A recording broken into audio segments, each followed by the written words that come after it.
Informasi terkini kita segera menuju rumah duka almarhum Sandi Permana di Bekasi, Jawa Barat bersama jurnalis Kompas TV, Edwin Zan. Edwin, untuk saat ini polisi berhasil mengidentifikasi terduga pelaku yang diduga merupakan tetangga dari Sandi Permana sendiri. Lalu sejauh mana untuk memburu terduga pelaku ini? Selamat siang Juno dan juga saudara, terkait dengan sampai mana perjalanan dari kepolisian yang memang dinyatakan terdapat 3 satuan kepolisian seperti itu yang memang berjibaku untuk terus mencari korban yang masih dalam status diburu ini. Nah, untuk terduga pelaku yang berinisial G ini sendiri, memang menurut keterangan dari terakhir Kasat Reskrim Polres Bekasi menyatakan hingga saat ini identifikasi sudah selesai dilakukan baik melalui saksi maupun juga dari pemantauan penyisiran CCTV yang dilakukan oleh kepolisian. Nah, untuk terduga pelaku berinisial G ini itu memang sampai sekarang masih dicari di mana. Nah, ada beberapa tempat lokasi yang muncul dan dikabarkan karena memang mereka merupakan tetangga. Kalau dari tempat saya berdiri sekarang yakni di depan rumah duka yang merupakan kediaman dari korban almarhum Sandi Permana, seperti itu. Juno dan saudara, kurang lebih tidak sampai 800 meter bahkan kita sudah bisa bertemu dengan tempat kejadian perkara pun rumah di depan rumah yang terjadinya memang di depan rumah dari terduga pelaku berinisial G. Nah, Juno dan juga saudara, untuk kejelasannya ada 2 lokasi yang sempat disebut, yakni yang pertama adalah Keranggan di daerah Bekasi, lalu yang kedua ada di Condet di Jakarta Timur. Nah, 2 lokasi ini memang merupakan rumah dari kerabat dan juga keluarga dari terduga pelaku. Nah, nantinya kepolisian akan terus melakukan pencarian dan akan terus mengabarkan jika memang kita dengar dari kesaksian. Tadi kami sempat berbincang dengan istri dari almarhum Sandi Permana, yakni di sini Ade Indriani.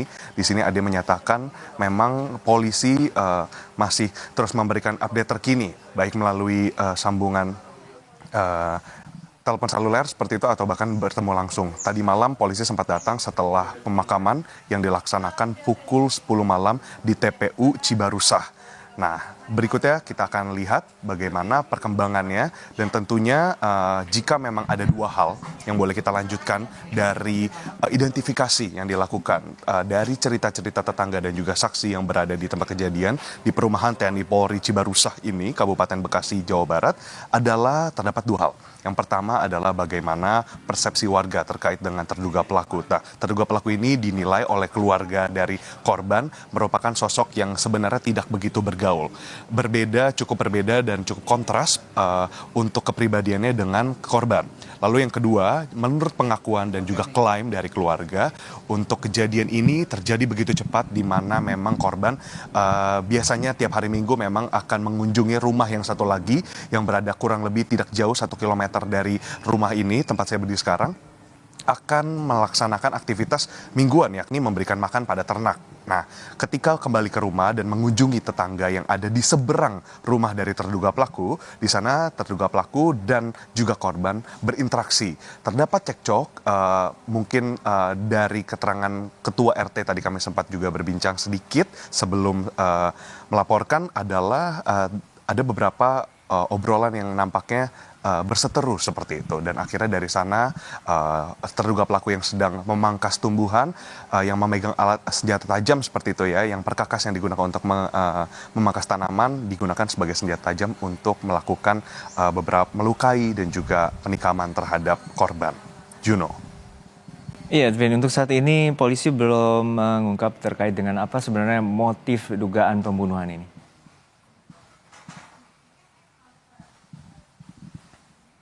Juno dan saudara, memang betul untuk motif sendiri masih akan terus kami pastikan kembali kepada pihak kepolisian karena memang dari kepolisian sendiri masih terus melakukan pencarian terhadap terduga pelaku.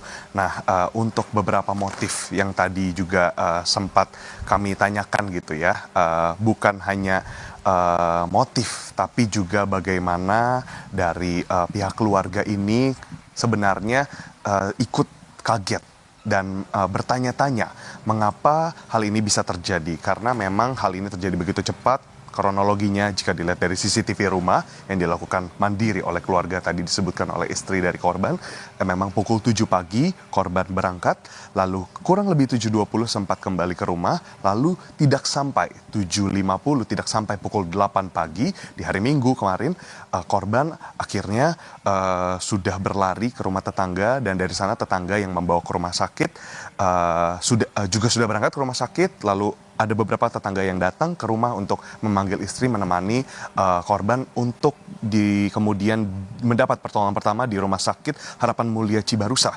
Namun karena di Rumah Sakit Harapan Mulia Cibarusah ini sendiri juga memang fasilitas kesehatannya belum lengkap, akhirnya kemudian dilarikan dan dipindahkan ke Rumah Sakit Umum Daerah Cilengsi, yang dimana pada perjalanan naas memang korban Sandi Permana harus menghembuskan napas terakhirnya. Nah, dari korban harapannya adalah pihak kepolisian dapat bekerja lebih cepat lagi, karena memang sejak siang kemarin dilaporkan oleh Kasat Reskrim Polres Bekasi Kompol On Koseno Grandiarso Sukahar, memang tim dan juga personel sudah disebar ke titik-titik yang memang menjadi tempat yang berkemungkinan besar ditemukannya terduga pelaku. Kembali kepada Anda, Juno. Baik, kita nantikan bagaimana pengusutan tuntas terkait dengan motif pembunuhan dari aktor Sandi Permana di Bekasi, Jawa Barat. Terima kasih, jurnalis Kompas TV Edwin Zan dari Bekasi, Jawa Barat.